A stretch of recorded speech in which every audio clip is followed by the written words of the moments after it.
Now let's turn now to one of the Texas Democratic lawmakers who's left the state. Joining me now is Texas State Representative Gina Hinojosa.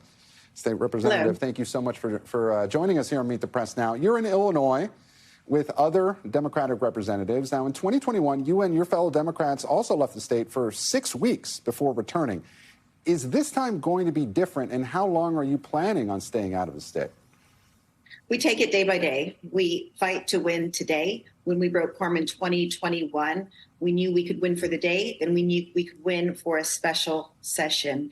And the amount of national attention that we shined on what Texas Republicans were doing to take away the voice and vote of Texans shamed them into getting their own bill and removing the most egregious provisions of the bill that had inspired our quorum break to begin with. We could not have known at that time that would be the outcome. We just knew it was the right thing to do on that day at that time. That is the lesson from 21. We take it day by day. We fight to win each day. Representative Governor Abbott is threatening to fine, remove, and prosecute Texas Democrats who left the state, including herself. Are you and Texas Democrats prepared to potentially be arrested when and if you return to Texas?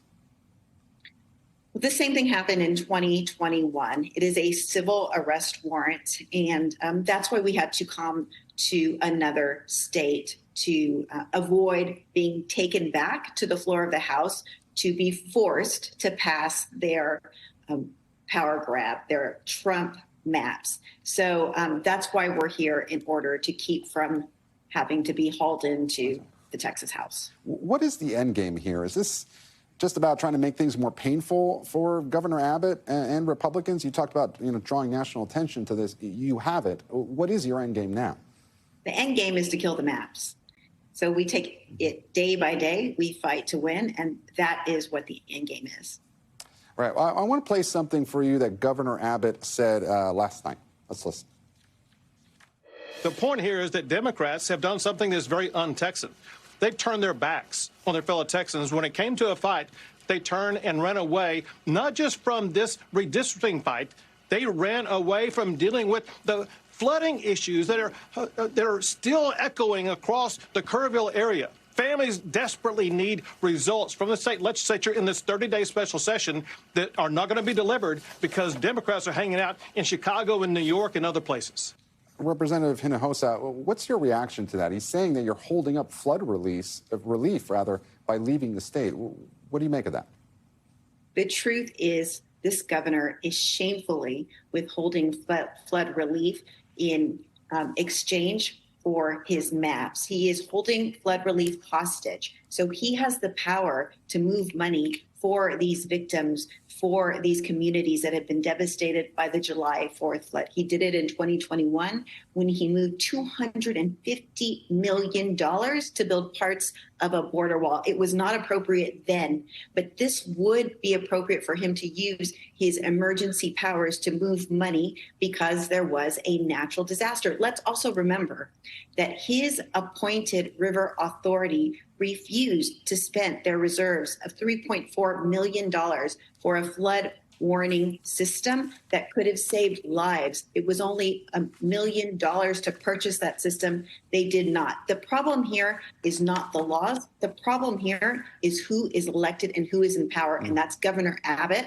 And he has disregarded the lives and safety of Texans. The dereliction of duty is in the lap of Governor Abbott. Now, Representative, national Democrats like New York Governor Kathy Hochul are saying Democrats must fight fire with fire and use similar redistricting to match Governor Abbott. Do you want to see that? Isn't that exactly what you're fighting against in Texas? So if Democrats were in power in Texas, we would have independent, nonpartisan citizen redistricting commissions. That is legislation we have filed. That is legislation we have signed on to. We aren't in power, unfortunately. And so what you are seeing now is an arms war.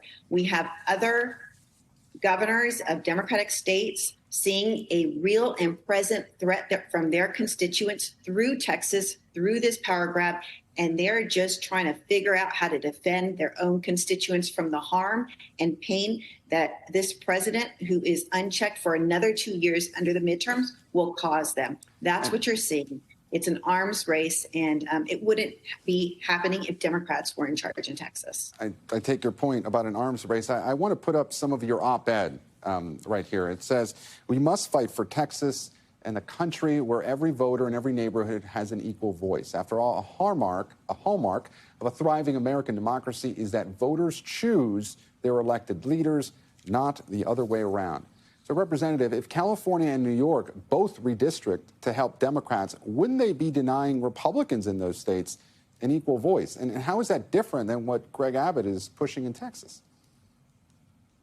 So, again, this is not ideal, but it is the reality when Republicans are in charge of Texas and trying to achieve this power grab that is disrespectful of voters.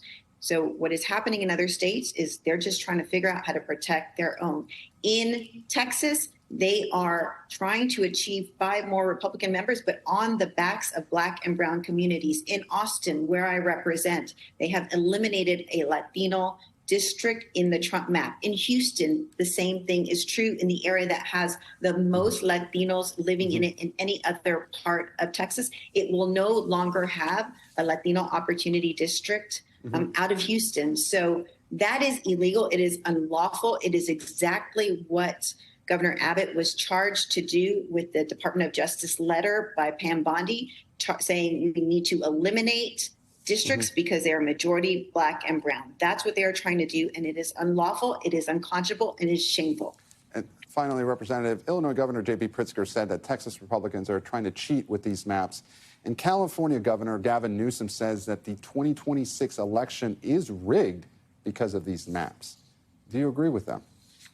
Yes, absolutely. What they were trying to do is manipulate these congressional districts so that the outcome of the 26 midterms is predetermined in favor of Republican control. Trump is running scared. He's running away from the voters. He is trying to block them from holding him accountable for high prices at the grocery stores, loss of health care, hits to our neighborhood schools. The list goes on and on. They have a right to hold them accountable. It is fundamental to our identity as Americans, and we are doing everything in our power to stop it.